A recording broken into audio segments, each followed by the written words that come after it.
So good afternoon. My name's Dalene Allen, Executive Director of BNI. What's that? That's Business Network International, and a longtime member of BNI, very successful financial planner, Maureen Babin from Amarack Financial. Good afternoon. How are you, Maureen? I'm fantastic. Good afternoon to you as well. So now we're just coming out of COVID-19. I think we're seeing a light at the end of the tunnel, but we still are home. So you might have a little extra time on your hands. And I really want you to meet somebody who can educate you in finances in a way that somebody who has really how many years experience, Maureen? I have 48 years experience in banking and in financial planning. That's right. And so, so you've been in the business for quite a while and you've lived through some catastrophe. So you really can support people during challenging times, can't you? Absolutely. It always, emotion seems to get in the way, and people are scared right now, and they need to know that, you know, their investments and everything are okay. And I think that's a large part, because people need to know they are okay. Yeah.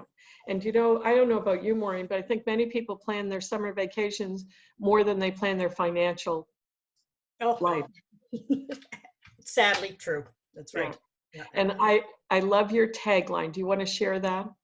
My tagline is, I've used it for 20 some years. People don't plan to fail, they fail to plan.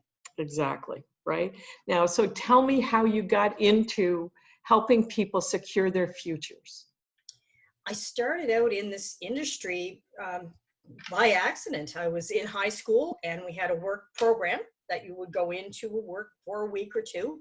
And mine was a 2-week at the bank. And I went in, and within a week, the first week I was hired. And wow. It's been ever since. I've always been in the financial industry. Exactly. And so what was the turning point that made you decide to do something for yourself, something on your own? I wanted to make a positive difference. I was in the bank, and if you met your budget and you brought enough money in, you were just you were rewarded by bringing more business in the next year. So it ended up in being it was totally, I wasn't doing what I wanted to do. I wasn't helping people. I wasn't making a positive difference. And there was one deal that I was forced to do, which I totally disagreed with. And I quit. That was it. And I went out of my own, and I've been on my own ever since. So you have the great training that a large financial services business, but at least now, or part of the reason you did that, was it also for your customer service to be able to offer more to your clients?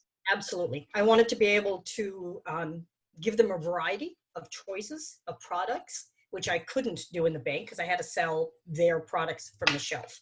Exactly. So it was nice to go out and actually go out and help the person, rather than, okay, I'm thinking here of how much I can sell and what I can do. I'm listening. I'm doing what I want to do. So I'm living my passion. So I like to think of you then, you're a financial matchmaker. Yes. Yeah. Because, well, yeah, when you have a bigger toolbox and you have more options, then you really can personalize to that person, can't you? That's correct. That's correct. Now, there are different products, and like I said, being in this business as long as I have, I may have sold one product from one industry or one company. It was because it fit the client. Right. So not all products fit the client. Exactly. And that to me is also through your education by helping people understand planning, but also being able to offer a wider variety, again, means that each person is looked at as an individual as opposed to somebody that has to fit inside a certain box. I love that, right? And I can tell already, but tell me what you love about your business. I love that I can make a positive difference, is that I can educate people. I can give them the tools so that they can make the right financial decision for them. And it's not saying you need this, you must do this. They have the information now that they know what they need to do. Yeah. And because we're not taught financial literacy in school, you know, unless somebody's got a good financial services person that really explains, people could be in deep trouble, couldn't they? Oh my gosh, yes. People are living, and unfortunately coming from COVID-19, we're going to see, unfortunately, a lot of sad stories that are going to, because of this. Many people are living one paycheck away from bankruptcy. Yeah, yeah, exactly, exactly. And so what makes you unique from other insurance or investment people? May sound corny, but I really do care. And I want to make a positive difference. And I want my clients to know what they're doing. I hear so many people saying, I don't know what I'm doing. I have no idea what this paper is. I get this statement every 3 months. What is it? Or you can hear somebody saying, I bought life insurance. It was so cheap. Well, you probably bought the wrong product, and you may have to fall out of an airplane to collect. And so there's so many things that people aren't aware of. And like you say, it's the education system. We were never taught financial planning in schools at all. Well, and I know several clients that you have, and same thing, that I see the difference in one in particular who's been a client of yours for a long time. I see how she's changed her outlook on money, and I see that she really has the stability of knowing where her finances are and where they're going, even during times like this. You can tell that she's not like a hamster in a cage. Right. She has a plan. And I know that one of our BNI members just became a client, and she raves about, it's like, I had investments before. My accountant said, go find somebody better, somebody to educate you. And she is just, it's like, and she's not a young person, but it's like, thanks to sitting with Maureen, and who's taking care of me now, that I understand what's going on. That's right. And also, I'm very approachable. I have clients that will call me and say, I know I'm going to get a call from you because the markets are doing this. I just want you to know I'm okay. I'm going to stay there. So it's great. And I mean, I think that's a testimony in itself, is having a client call me and say, I know what you're going to say, but this is what I want to do. Great. Great. Yeah. It's a great feeling, rather than, okay, I met my budget. Now I have to go out and buy, get more clients to buy. Yeah. And instead of really looking at each person as that individual who has hopes and dreams, and Right. You're the person that helps make that come true. Wow. That's right. Treat people the way you want to be treated. Exactly. Yeah. Well, and another thought here, with COVID, that we're still on shutdown, finances, the world is a different place right now, and is likely going to continue to be some different things. But the world still, the economy is still happening. And so now if people have a little extra time, isn't this a perfect time to sit down, Maureen, and create a plan? It's a perfect time to create a plan. It's also a perfect time to review your plan. And it's a great time to call me and say, somebody I know has an insurance product that they're not certain what it is. Yeah. And I can certainly call them, analyze it, and give them a free second opinion. Yeah. And when it comes to written on paper, if we're talking about an insurance plan, it takes somebody like you with 40 plus years of experience in the industry to really be able to summarize in real layman's terms what that means. Exactly. Yeah. I think a lot of the times too, I can be a chameleon. I can blend in. I have a lot of clients and a lot of different age groups, and I can talk with every one of them so that they understand where I'm coming from, as well as they understand where their products are, where their insurance is, or their investments, or their group plan, or whatever it is. Yeah. Education is key, paramount. Yeah. Well, and I have to say, only because I know other people in the investment business, and they're working on a trip.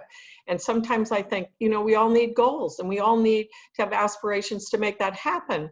But is that also meaning I'm going to sell that product because I can get a better trip with it than really doing what's right for the client? Exactly. And when the markets drop, for instance, I get very few calls, because my clients are aware. They know where they are. They know what's going on.